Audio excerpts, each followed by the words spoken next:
me in the daylight? Y'all think y'all are confused? I don't recognize myself.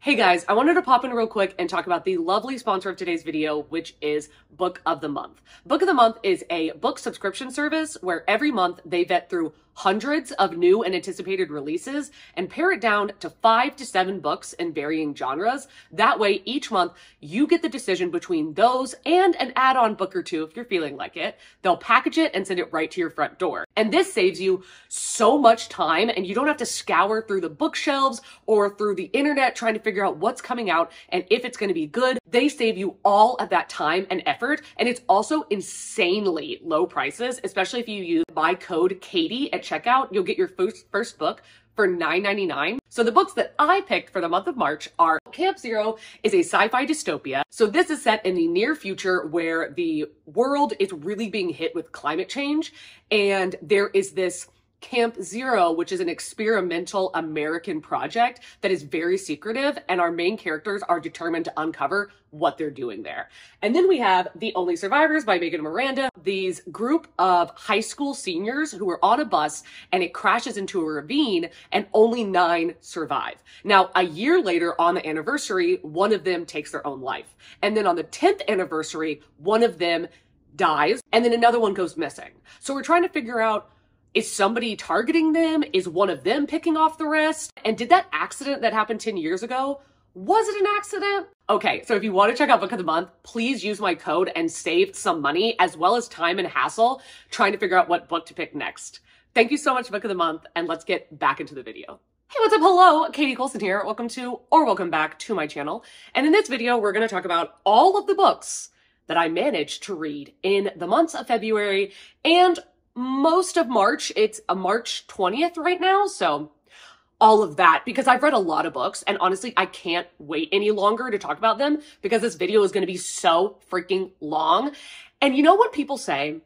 How do you read so much? And then the other person is like, it's mental illness, love. There's some truth to that.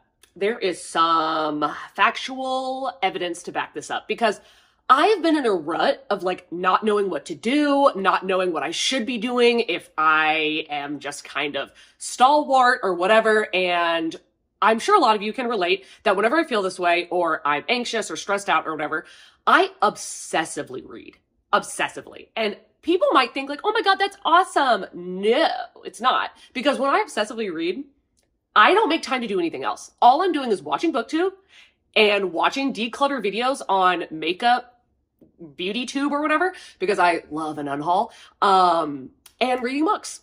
Am I filming it? No, I'm not creating content. I'm just obsessively reading. And when I tell you I've read 50 books, 50 books in a month and a half, like what is wrong with me? But I will say something that is aiding and abetting in this crime is that I bought an iPad.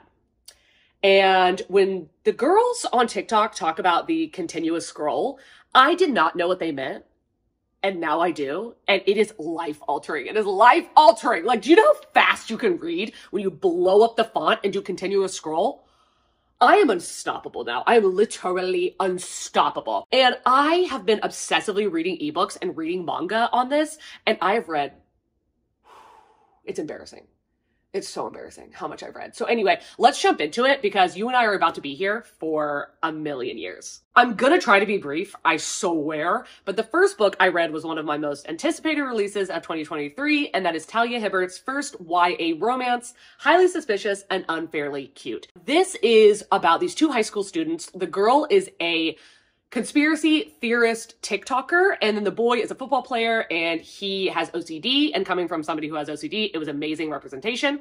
I thought this was so freaking cute, and they were best friends back in the day, and then they had a falling out for some reason, and now they're enemies, but both of them end up going on this like hiking competition where whoever wins gets a full ride scholarship, and both of them really want it because both of them are going out to become lawyers. And when I tell you the banter, it's so good. Now, I will say, when I was reading this the first time, because I did reread it, which was so stupid of me. When I read it the first time, I was like, this is 5 stars. I got 80% of the way through. Then I went back to the beginning to read it physically. And I was like, oh, this is good. But it didn't hit the same. It's like if you read a thriller and then you immediately reread it, it's not going to hit the same. I don't know why I did that to myself, but all of that aside, I still highly recommend this. And then I read How High We Go in the Dark by Sequoia Nagamatsu. 5 stars. 5 stars. Oh my God. I have never enjoyed a short story collection or novellas ever. And this one blew my freaking mind, okay? Down in the like icy crevices, they're unearthing things. And one of the fears is that they might unearth a virus that had been lying dormant for a really long time that human beings have no immunity to. So that is what happens in this. A huge plague spreads across the world. People are dying left and right. And we're basically having all of these different short stories as different people in the world at different parts of the world in different times, and how science is molding around this plague. It is so freaking good. It's so entertaining. It's so sad, but like fun at the same time. The one that everybody talks about, so I will go ahead and talk about the short story because everybody talks about it, so I don't think it's a spoiler, but there is one where you're following a guy who works in an amusement park where children who have this disease go and they are put on a ride and their parents are like, oh my God, you're gonna have such an amazing time. It's like Disney World. They give them a shot and say, oh, this is your medicine. But really it's euthanization, and they pass away in their sleep on this ride so that they can be happy one last time. It's so sad. Oh my God. But anyway, yes. Okay. I said I was going to be brief. 5 stars. And then I listened to the audiobook of the new release, Finlay Donovan Jumps the Gun by El Casameno. I'm sure you can tell by my demeanor, or maybe if you want to watch the live show that I did with Kayla and Gabby and Gavin and Mayana on the Literally Dead book club, I did not like this book.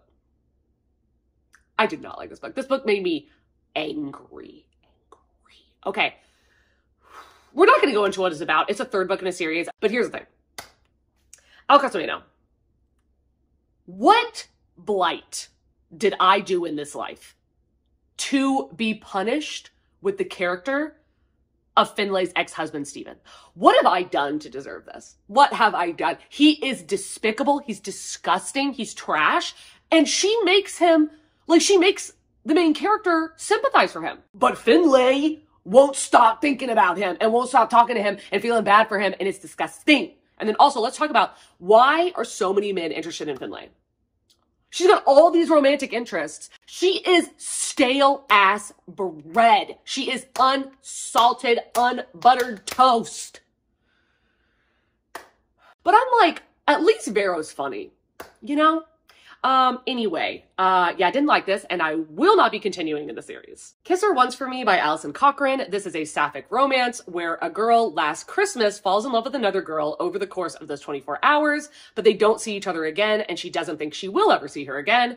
This Christmas now, she meets a guy who needs a marriage of convenience. So she agrees to do it, but when she goes to meet his family, finds out that he is actually the girl that she fell in love with's brother. So we've kind of got a messy setup there. I am going to tell you that I would recommend this to people. It's cute. I personally found it boring, and I personally found that like nothing really happened. Like, nothing was really happening, and the setup of the brother makes it seem like it's going to be messier than it is, and it's not. I get it for other people, and I think that the representation of butch lesbians in this is really good, and I'm happy that it exists, and the sex scenes in this are good. I gave it 3 stars. It's a fine book, but I just don't really care. Listen, I warned you. I warned you that I read a lot, okay? I read all 20 volumes of The Promised Neverland in order, and I made a video going over everything that happens in each one of the volumes. Because I guess I don't have anything better to do with my life. But I adore this series, and I'm not going to go over what it's about because I have literally an hour-long video talking about every plot point. But in that video, I did not tell you my ratings of these. So what I'll say, the first arc is my favorite. The one where they're at the orphanage. Oh my God, that is stunning, amazing. And then the next arc is the Goldie Pond arc, which they completely left out of the anime, which I think was a big disservice because the Goldie Pond arc, while it is a side quest in which it doesn't necessarily further the plot along, it does bring in a lot of new characters, but it's so good. Like, I usually don't like that, but Goldie Pond hit different, okay? And then the last arc,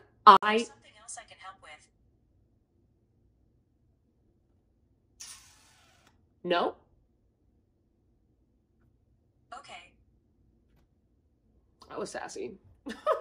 Anyway, the last arc, I absolutely freaking loved it. And I did really like the anime, but the anime is completely different in the second season. I don't think that the second season is bad, but if you do watch it, you should still read the manga because it ends completely differently. Good God.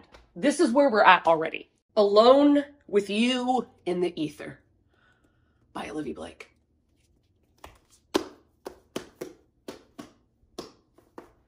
I love this book. I love this book. And I never thought that this was going to be for me. I did not think that I was going to give this 5 stars. I didn't even think I was going to give this 4 stars. But this hit me on a whole new level. I gave this 5 stars. This is absolutely going to be in my top 10 and top 5 of the year of 2023. It's so freaking good. And it's a love story. I'm sorry, Katie Colson who? Like, what am I talking about? Oh my God. This is like a academic, really pretentious, mentally disordered love story of these two people, Reagan and Aldo. And Reagan works at a museum of art, and she was an artist, but she's kind of given it up. And then we have Aldo, who is working at a university. They meet each other, and he is very intrigued by her brain. And he's like, I want to have 6 conversations with you. And at the end of that 6 conversations, I think I can fully understand your brain. So it's almost like they're going on dates that they don't think are dates until it's too late. And then they're like fully enmeshed in each other. And it's messy because they are mentally unwell. And oh my God, the mental disorder representation in this book is so fucking good. And please read the author's note. Please read the author's note. Olivia Blake suffers from a lot of these disorders. And the way that she talks about it from her own experience will make you cry, for starters. But also it's so stunningly beautiful. Like, this book is so well written. I have a whole video talking about this and reading quotes out of it and like a whole spoilery part at the end. So if you want to hear any of that, pick it up, but like pick up this book. It's so damn good. And then I picked up the stunningly bound The Girl from the Other Side Deluxe Editions Volume 1 and 2. Now, I think this is volumes 1 through 6 of the actual manga. I read all of this and I watched the entire anime, but the art is so stunning, but nothing is happening. And the small amount of plot we do get, I don't find interesting. I think the characters are cute, but like, it's basically this young human girl who's in the woods and she's being raised by this demon, okay? And he can't touch her because if he touches her, then she will turn into a demon creature like him. So he's trying to raise her while protecting her from the outside world and protecting her from himself. That's really sweet. But when I tell you that is the only thing that happens in all 6 volumes, like, that's it. Listen, I give it 3 stars. It's very cute, very well drawn, but I don't care. The Test by Sylvain Nouvelle. This is about a guy and his family who are trying to gain citizenship into the UK, and he's told, like everybody is in the US, you know, you have to take this test in order to gain citizenship. When he goes to take it, it turns out that that test is actually just a ruse to guide him there for a live simulation of a test. So basically, this guy pulls out a gun, or a couple guys pull out guns and hold everybody hostage. And then there's people watching this live simulation trying to figure out what the guy's going to do to see if he is good enough to become a citizen. Because the gunman is like, hey, you, our main character, this person and this person, I'm going to kill one of them. Which one should I kill? And then they are basing his citizenship based on who he picks. Not if he does or doesn't, because they make him pick someone, but who he picks. Okay, here's the thing. I really like Sylvain Nouvelle. I do.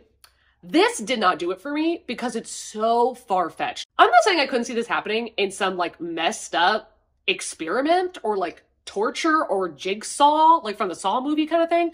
But as a fully fledged governmental foundation where there's like a headquarters and people are doing this to gain citizenship, like, no, I don't believe you. I don't believe you. So yeah, I gave it 2 stars. Orange, the Complete Collection, Volume 1 by Ichigo Takano. This is about a group of high school students who receive a letter from themselves in the future 10 years from then. And it's basically letters saying, hey, this boy in their friend group is no longer with us and you need to change things 10 years ago and on to make sure that this doesn't happen. But the letters that they have say, like, on this day, you need to do this and not this. On this day, you agree to hang out with him. You should have said no. Things like that. So you would think that with time travel, this would be interesting. I don't understand how I was so bored with that amazing of a concept. And I wanted to know what was going to happen in the end. So I tried to watch the anime. I couldn't get past episode 2 because it was boring.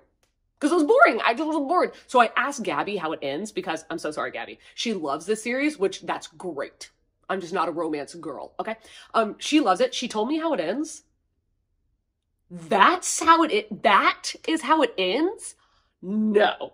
And then I read the entire series of A Silent Voice, volumes 1 through 7. This is a solid series. I gave all of the volumes 4 stars. This is a beloved series, and it's also really good to jump into if you are not really in the manga world, because there's only 7 volumes and it's not going to crush the bank if you do want to purchase them. So we're following these 2 kids, and he's a bully. And then there's a girl that starts at his school who's deaf, and she uses sign language. And he thinks that's so weird, and he mercilessly makes fun of her, so much so that she has to transfer schools. 6 years later, he has felt so horrible about this that he actually wants to die. He goes to find her, hunts her down, because he wants to apologize to her before he commits suicide. And he finds her, and he apologizes, and she, very shockingly, seems to not only forgive him, but have such deep empathy for him. And he can't handle it. He's like, what do you mean? Like, why are you so nice? Like, what? I ruined your life. And she is just so sweet. And it's him trying to combat the shame that he has for his own actions and things that he did to people. So he basically makes it his mission to make her life better because he ruined the beginning of her life, and he learned sign language, and it's just so freaking sweet. It's so cute, and it's so sad. It's so sad. Like, this girl. It's precious, and I love sign language. I love sign language, so the use of sign language in this was so good, and I freaking loved it. And I've heard from 3 of my male coworkers. I was like, y'all all watched this movie? And they said that they all cried. I was like, my God, that is high praise. We're not really going to get into this one because I don't feel like it, but I read volumes 1 through 8 of Happiness by Shuzo Oshimi. I attempted to read this 2 years ago. I read the first volume. It really skeeved me out, so I didn't continue to pick up the series. And the things that skeeved me out in the first volume, they just get worse. They just get worse. Like, let me tell you, it doesn't get better. This is about a boy who gets turned into a vampire by a girl. Okay. And he's a young boy. And for some indiscernible reason, he is obsessed with girls' vaginas. And the girls that are in his school are also young. And Shuzo Oshimi illustrates upskirt shots of them multiple times. And him like smelling what I'm just gonna assume to be that they're on their period. I don't know. And it is revolting. And it happens a lot. Like, why so many times? And nothing happens out of it. He's just like sniffing the air. I gave all of them 2 stars. I think the artwork is good, but Shuzo Oshimi, what is wrong with you? But next, I read an e-arc with Yellowface by Kwong, and it is so freaking good. This blew my mind because I went into it with the assumption of a summary that turned out to be false. So I thought that this was about, from R.F. Kwong's point of view, talking about how things that she's dealt with in the publishing industry. No. Kind of, but no. This is actually from a white author's point of view, and then R.F. Kwong is kind of the best friend who is an Asian author who becomes very successful based on a fantasy series that she writes. And the white author doesn't. And she's not really getting picked up. She's not really getting published. And she finds the other author to be very vapid and annoying, and she just gets everything she wants just because she's Asian, and she's ticking boxes for ethnicity. As you're going through the book, how much the main character is unraveling before our eyes, in terms of, in the beginning, you're not on her side, but you can see where she's coming from. And then as the book keeps going on, you hate her more and more and more and more. And R.F. Kuang really said, oh, you white authors, you want to write from a person of color's perspective and say that you're writing about this person of color's experience when you never experienced it. And then you want to say, oh, well, you guys want diversity, don't you? So I'm going to write it anyway. She was like, oh, okay, then I'm going to do that too. And she wrote from a white woman's point of view as a racist. And she did it so well. R.F. Kuang is a genius. She is a genius. Please pre-order it. You will love it. Anyway, my tirade is done. Let's move on. What are y'all talking about? What are y'all talking about? What is Barnes & Noble talking about? Were we reading the same book is my big question. I did not enjoy this. I did not enjoy this. Now, I agree with Elizabeth Zott, which is the main character. I agree with all of her feminist ideas. I do, but I don't like the way that she went about discussing them and enforcing them. And also everything just like does go her way. Anyway, she's a scientist and then she gets hired to be on this cooking show, to be the host of a cooking show where she really just like talks about like the science of cooking and trying to get women to like basically leave their husbands and like be stronger, independent women. That's great. But the way that she went about, literally like on TV, she'd be like, this is the kind of thing that you could put into your husband's food if you want to kill him. Just saying. I was like, this is like the 60s. You cannot do that. You cannot get me to believe that this woman remained on the air saying that kind of stuff. Like, I'm not saying I don't love that she said it, but not live on air. Like, come on, Elizabeth. Like, come on. Nah. Anyway, I gave this 2 stars and I did not like it. And then I tried out the manga series Sweat and Soap, and I would definitely highly recommend this. It just doesn't happen to work for me because I like this. I think it's cute. But here's the thing. One thing. I'm going to say this because nobody will say it. Everybody's like, oh my God, like I get that the concept sounds weird, but it's really not. Yes, it is. Yes, it is. It's fine that it is, but it is weird. Okay. So this is about a guy who works at this soap making company. He's the one that designs the fragrances. She is the one who does finance, and she has a severe body odor problem where she sweats a lot, and she's always been incredibly like upset about this and insecure about this. And one day she's walking past and he smells her and he becomes obsessed with the way she smells because he loves the smell of her sweat, and she also uses his soap, so like that mixed together, he just becomes absolutely infatuated with her. And basically is like, let me smell you and try to make a soap based on you because I need to bottle this, basically. And they form this very adult love story relationship. And here's the thing. They are made for each other. They are made for each other. But the sniffing thing, I could not get past it. Now, it's not weird like he's doing something disgusting or he's assaulting her or anything, but it's like him like really getting in her personal space and smelling her. And that just wasn't for me. I don't kink shame anybody. Like literally, I'm not trying to yuck anybody's yum. That's great. That is great. It just didn't do anything for me. Kasane, this is very strange. It's like this girl that is like a monster is basically how they kind of describe her. She looks horrifying, and her mother dies and bequeaths her this red lipstick and says, when you wear this red lipstick and you kiss someone, you can steal their face until they wake back up. So she basically goes about putting red lipstick on and kissing girls to steal their face and become them for a couple hours. That's all that happens. But what? I gave it 2 stars. It wasn't really problematic, but like, how is there longevity in this concept? Like, how are you going to keep going?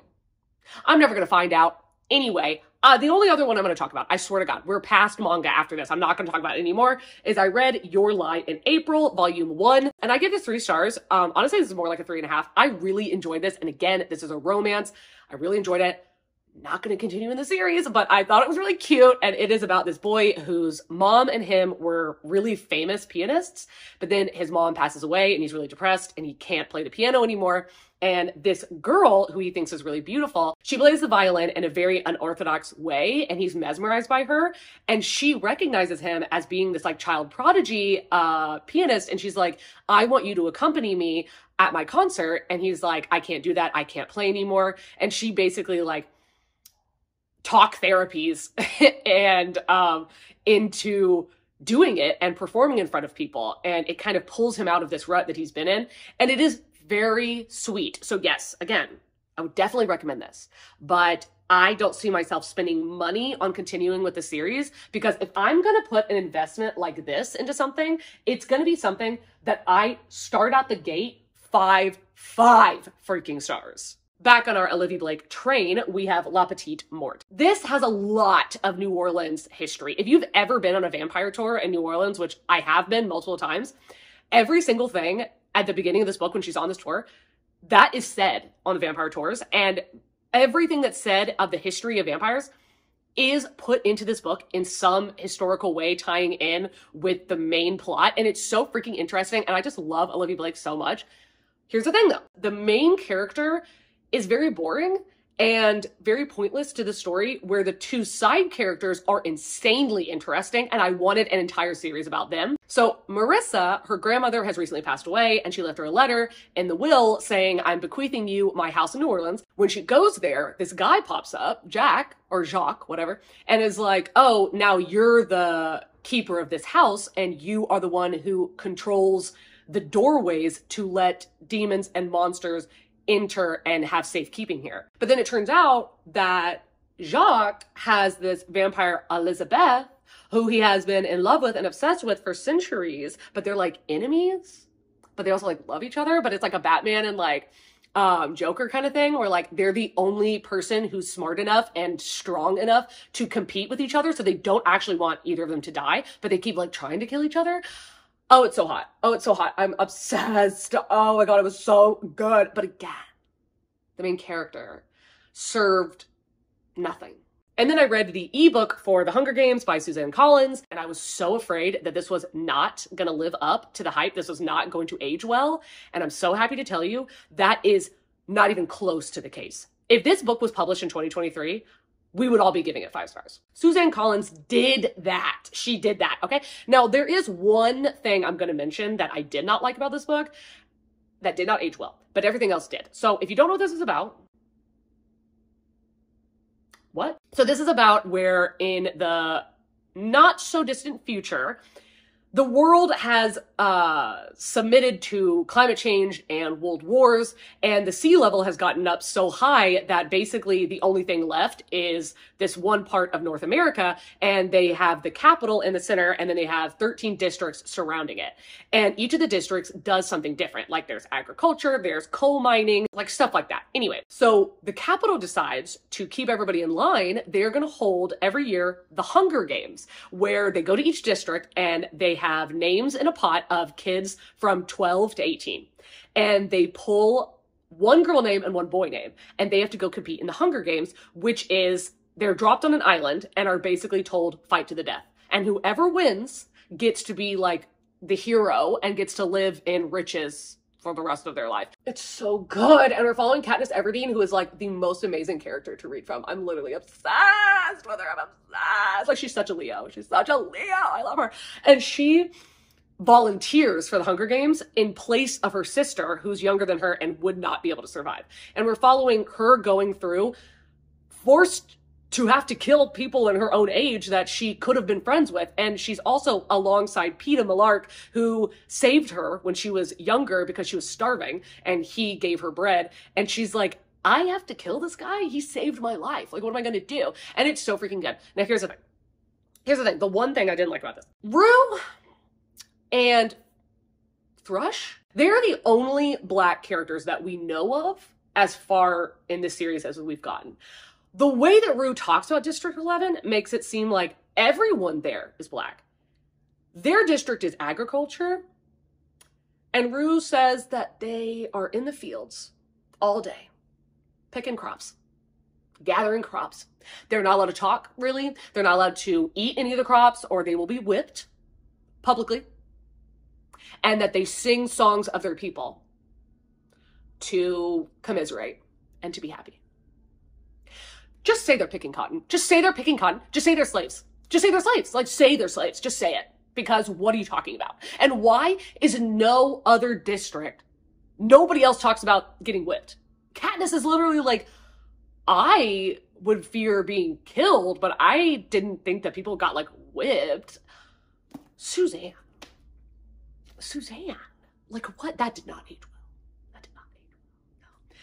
But again, everything else about this book was absolutely fantastic. And I do love the way that Thresh and Rue were depicted in this book as characters. They were just amazing and amazing people, and I love them. And also, I really like how this Hunger Games is a really big depiction of how effed up capitalism is, and the government and the military and all the things that they are doing behind our backs and doing to keep us ignorant and in place with their foot on our neck. So yes, if you have not read this, I highly recommend you to do so. Even if you've seen the movie, please read the book. It is so, so good. Wrong Place, Wrong Time by Gillian McAllister. The first half of this book is boring, but the second half, oh my God, it was so good. It was so good. So this is about a woman who one day she's looking out her window and she sees her teenage son stab and kill someone.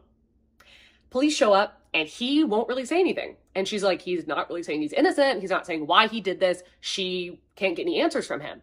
And she goes to sleep that night. But when she wakes up the day before that.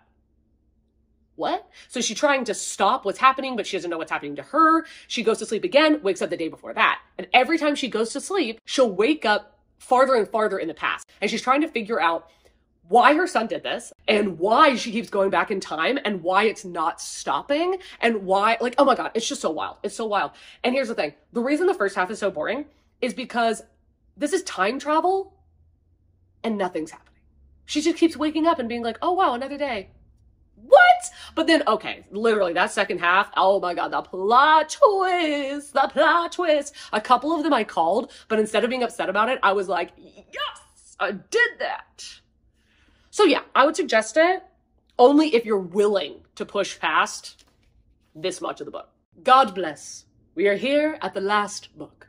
I read the audio for Tomorrow and Tomorrow and Tomorrow by Gabrielle Zevin. This is about Sadie and Sam, who met when they were 12 years old at a hospital because Sadie's sister has cancer and she was going to visit her. And then Sam had been in a horrifying car accident, like really, really bad.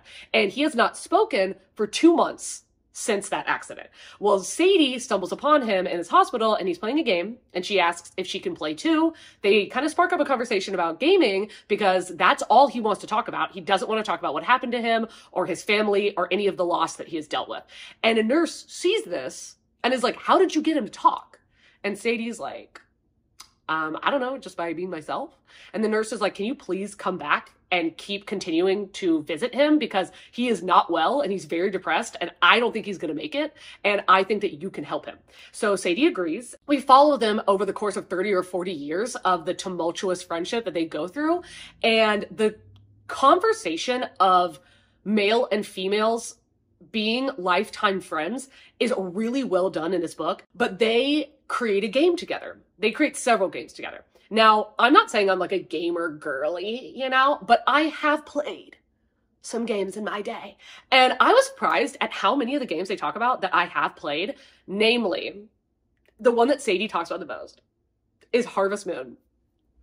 I love Harvest Moon. I love Harvest Moon. Oh my God. And Sadie's also obsessed with it. And a lot of her gaming storylines are inspired by Stardew Valley and Harvest Moon. So I could picture it. I could picture what she was going for, the vibe of her story. Like, I just really, really loved that. So that did it for me. This, in my opinion, if you have read A Little Life, this book is very similar, in my opinion. It is very similar to A Little Life. And A Little Life is something that I did not like because I loved the writing, but it was incredibly unrealistic how many horrible things happened to this main character. But Tomorrow and Tomorrow and Tomorrow is like if A Little Life was realistic and had games. You know what I'm saying? And some happy shit actually did happen. Now, I am giving it 4 stars only because it took me an absolute age to read this book. It took me a week to listen to the audiobook. A week? What? Like, that's preposterous. But I do kind of want to buy this book and reread it in the future because I think it was just me. Maybe the book actually isn't that long and it doesn't take that long to read, but it's damn good. And I cannot wait to talk about it on Patreon. Okay, anyway, that wraps it up. I am blown away. Like, Katie, you freaking killed it. You killed it. Okay, what emoji should we leave if you've gotten this far into this feature-length film? Oh my God, no, leave the soap. There better be a soap emoji. Leave the soap. I'm just betting all on red that we have a soap emoji. So leave that. Thank you so much. If you want to join my Patreon and talk about cool things like Tomorrow and Hunger Games, because we are reading the entire series over the next 3 months, then the link is going to be down below. Thank you all so much, especially if you got the merch that I did. Oh my God, if you got the merch, please tag me. Please tag me in a photo or put it on Discord, please, because I can't wait to see it. I can't wait to see it. I don't have mine yet. And thank you.